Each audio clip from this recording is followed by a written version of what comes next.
शुभ संध्या बंधु माने आसंते आज आम शिखा बालेश्वर स्टाइल किपरि मसला मुड़ी बना जाए।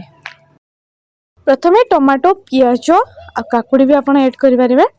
काकुड़ी को भलसे धोई देबे, तापर एमती छोट छोट पीस करि काटि नेबे। तापरे टिके अचार तेल पकेबे, नहेले सोरिष तेल भी आपण पकेई परिबे। तापरे मिक्सचर ऐड करिवे। हाँ, स्वाद अनुसार हल्का टिके लूण देथिबे। जेमिति आपण टमाटो चटणी करंती सेमिति सबको टिके मिसई देबे। जमार भी अधिक मिसेबेनी, अधिक मिसेले ना मसला मुढ़ी रो स्वाद भी कमी जीवो। तापरे कौन करिवे ना मुढ़ी को आस्ते आस्ते ऐड करी करी चलिबे। आउ से मसला सहित आस्ते आस्ते मिसई मिसई चलिबे।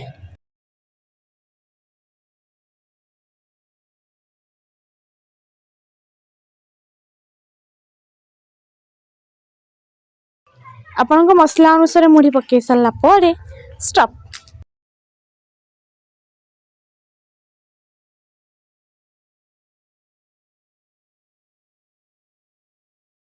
एबे हमारा टेस्टी मसला मुढ़ी प्रस्तुत हो गला। देखले ना केते इजी प्रोसेस। एबे दीदी टेस्ट करबे आ कहबे केमती लागला। सी जस्ट सेइंग वाओ।